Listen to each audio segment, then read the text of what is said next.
Personalmente, Carlos, me da mucho trabajo convencer a Fernando Pella de que venga más regularmente a la revista. Debería venir más frecuente. Fernando es mi oftalmólogo.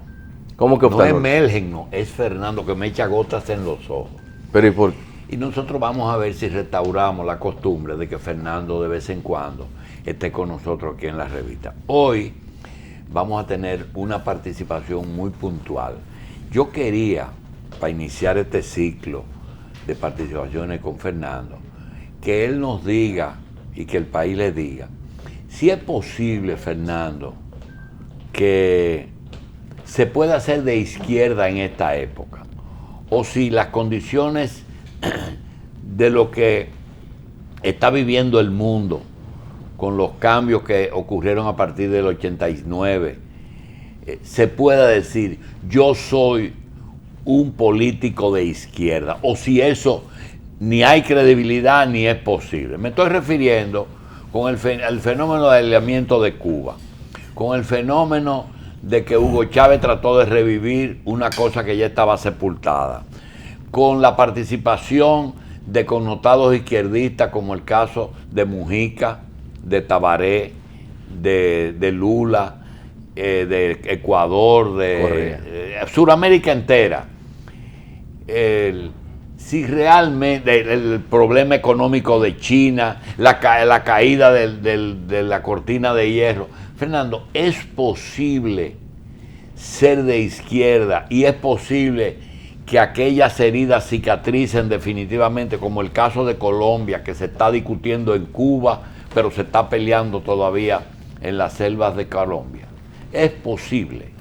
Doctor, yo pienso que el programa de hoy, Revista 110, es el mejor testimonio. El mejor testimonio como respuesta a su pregunta. Yo le he escuchado desde esta mañana delicadamente. Lo que usted ha hecho justamente es desmontar y poner al desnudo, de relieve, con palabras sencillas, lo que efectivamente significa y es el sistema capitalista.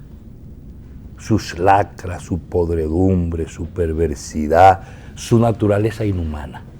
Sin tener que asumir un discurso maximalista, como decimos, sin tener que asumir un discurso izquierdista.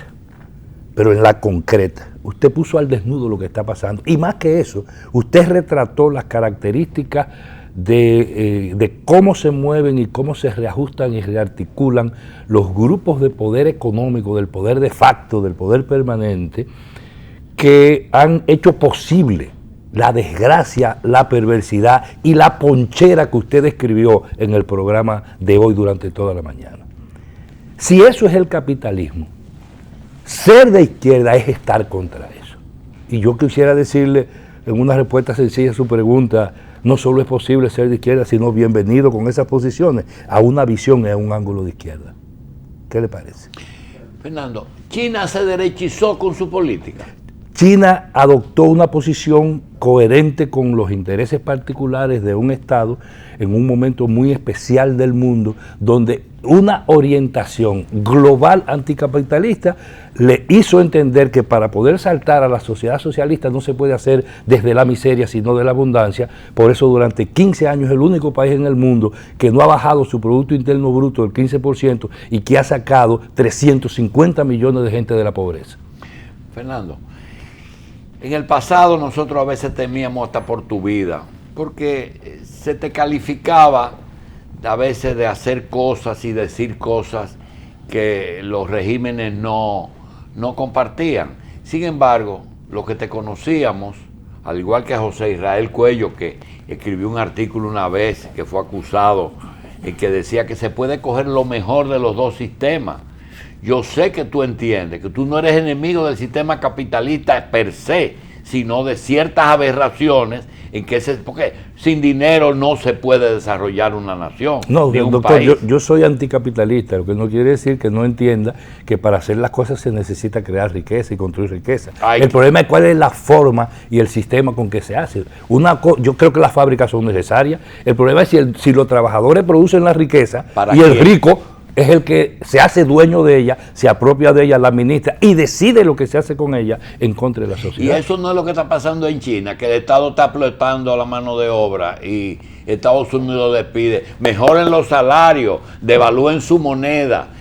¿Cuál es esa lucha que yo no entiendo? Lo de la propaganda de los Estados Unidos es una cosa bastante clara.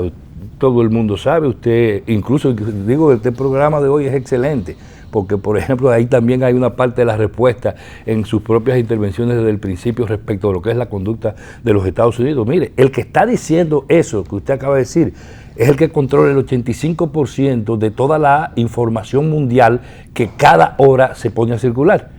Pero no solo es eso, es el que hace 8 años recibió 800.000 millones de dólares de los chinos que le compraron bonos del tesoro para evitar la quiebra del sistema capitalista y del sistema mundial desde el punto de vista de la economía.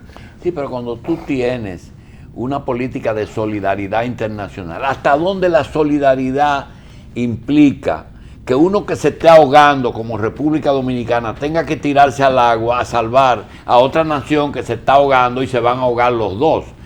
El internacionalismo o la solidaridad internacional implica lo que estamos viviendo con Haití, o eso ustedes, los que fueron militantes de izquierda y pretenden por lo menos no ser de derecha, hasta dónde ese internacionalismo se puede mantener como algo decente, como algo humano. Desde mi condición de militante comunista revolucionario, que creo firmemente en las ideas y la necesidad del socialismo, le digo que la solidaridad internacional no se puede confundir con las relaciones políticas internacionales. Pero para ustedes existe la nación todavía. La nación. Existe el país, la nación, la patria, el Estado. Esos. La nación es una comunidad de población, de territorio, de lengua y de cultura. Repítelo. No, la nación es una comunidad de población, lengua, cultura. Y territorio. En el territorio. Porque los seres humanos hace demasiado tiempo que dejaron de ser nómadas. En eso yo soy profundamente maoísta. Y creo, y su sonrisa me completa, eso tiene mucho que ver exactamente con parte del discurso de la mañana cuando usted trataba el problema haitiano, con lo que yo no coincido en una parte, esa afirmación suya de entrada de que están disolviendo la nación dominicana. Pero la nación dominicana no la han intentado disolver por el problema haitiano. La nación dominicana le está disolviendo la oligarquía y los grupos dominantes de este país al servicio de cualquier potencia, en este caso los Estados Unidos, en el último periodo, en el último gran periodo, desde que nació la República. Aquí hubo que hacer una restauración, doctor, porque alguien quería venderlo de Duarte. Estamos repitiendo. Aquí hubo que continuar, aquí hubo que levantarse en armas con el coronel Camaño, pero no le quepa duda que eso va a suceder, Fernando, desde el punto de vista de la práctica, Fernando, y del resultado cada 10 político. años tú y yo hicimos los grupos económicos que por ahí aparecen en Cañabrava de los años 80. Pregunta, ¿cuál es el rol que debe jugar esa nueva generación de ricos, de poder económico aquí en República Dominicana, decente, en favor del desarrollo y de no ir a preguntarle qué quiere Estados Unidos, a quién quiere eliminar o a quién quiere ingresar? Porque ellos están haciendo lo mismo. Eso que está ocurriendo es que no quieren a Leonel Fernández. No, aquí hay 3 grandes peleas en materia del problema del poder de facto. La primera pelea, ojo, es entre los grupos oligárquicos tradicionales consolidados, institucionalizados, que incluso nunca habían intervenido en política en forma activa, la mayoría de ellos, y hoy son grupos superactivos. Pero están en política ahora. Sí, usted encuentra el grupo Vicini activo, pero encuentra entre esos medio viejos y poco nuevos grupos económicos que se articulan en eso que usted describía muy bien en el inicio de este programa, que se llama el Grupo Estratégico Empresarial.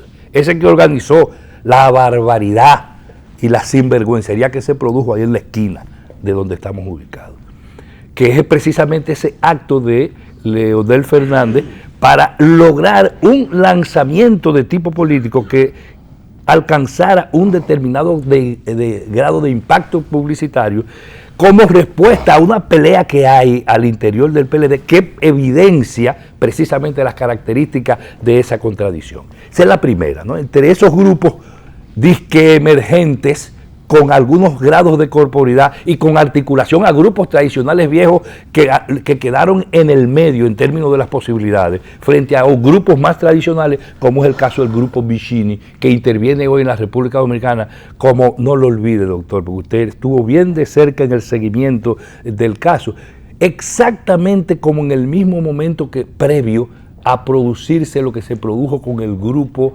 alrededor de Báez Figueroa y de Van Inter. Eso fue un desmonte también. Pero claro, usted se recuerda del planteo del programa de los 10 años. Los 10 años de sí. Exacto. Entonces, hoy estamos con grupos económicos planteando esto. Si usted ve el discurso de los Vicini, ha sido justamente en esa dirección. Si usted ve el planteo sobre el tema fronterizo y haitiano, tiene que ver con eso. Pero en paralelo, entonces usted encuentra otros grupos que le dan respuesta que no son contradictorios a lo que es la lógica. Pero no son socios tampoco. Sí, pero se entrecruzan, todo esto está imbricado, usted encuentra esos capitales cruzados. Le voy a poner un buen ejemplo. Doctor, ¿quiénes son los dueños del Listín Diario? Bueno, eso fue algo que hizo Valdés, sí, óigame, para tener todo. No se ponga tan cándido, que usted es un analista fino y profundo. Entonces, el problema fundamental de esto es la expresión y de cómo estos grupos se chocan entre ellos. Entonces, esa es una contradicción. La otra contradicción es entre los grupos disque emergentes o intermedios, frente a grupos tan grandes como el grupo Vicini, pues es una fortuna cualquiera.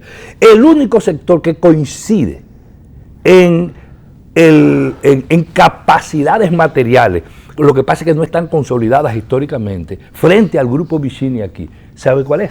Es la corporación delictiva que se concentra en la cúpula del PLD, que además nace dividida. Pero ¿de dónde sale Domínguez Brito para desmontar esa corporación? No, esa es otra cosa, y me parece que ese es un tema que no se debería despachar. Yo le estoy describiendo la corporación que tiene dos grandes grupos. Sí. Entonces, dos grandes grupos y uno que juega y que baila tratando de buscar colocación. Pero a ese grupo, como duró el último periodo de gigantesca y más veloz acumulación, se articulan grupos tradicionales. Por eso usted encuentra el grupo estratégico empresarial, pero ¿por qué encuentra usted grupos como el Grupo Estrella alrededor precisamente de eso?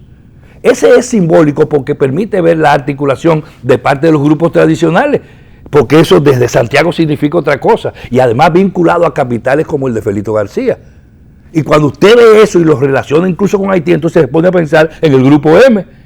Y de eso hemos hablado mucho incluso en este programa, pero cuando usted se pone a pensar en eso, usted se da cuenta que en la frontera norte de Haití está inserta en el corazón de la tierra la principal mina de oro sulfuroso, si no del planeta, una de las 3 primeras del planeta, según anuncian expertos en la materia. Entonces la universidad en Cabo Haitiano no es una casualidad.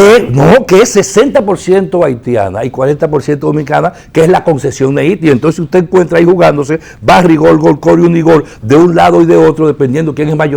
Es la única zona de esta isla que ha sido visitada por 3 presidentes norteamericanos en los últimos años. Y ese es precisamente el punto, no devastado por la desgracia de Haití, por el terremoto y todo lo que pasó en Haití, pero que tiene muy próximo a Limonade, que es donde Leonel Fernández construyó, precisamente con esos grupos económicos, fundamentalmente vinculados al grupo estratégico empresarial en Limonade, en Haití. La manifestación antihaitiana hecha aquí debió hacerse en Funglode. Porque son estos precisamente los que a través de la historia, estos grupos de los dos lados y enfrentados, los que han construido en alianza con los grupos poderosos haitianos, vinculados al narco, vinculados al militarismo y vinculados a la dictadura, gigantesca fortuna. Yo le voy a hacer una pregunta. ¿Quiénes son los dueños de la Texaco aquí? ¿Quiénes negocian con el acero de aquí y del resto del mundo a través de Haití? ¿Quiénes lo usan como pivote? ¿Quiénes son los que se relacionan y proyectan la reconstrucción de Haití, aparentando para exacerbar el antihaitianismo una supuesta unificación de las dos naciones bajo dependencia y égida norteamericana cuando ellos tienen su propio programa en ese sentido? Yo pienso, doctor, que esto necesita un poco de tiempo para analizarse, para que la gente del pueblo, el ciudadano sencillo, pueda entender en qué camisa de 11 varas nos están metiendo hablando de estas cosas. Yo creo que tú has planteado una agenda. Nosotros tenemos pendiente algo que tú pasaste rápido y es el petróleo.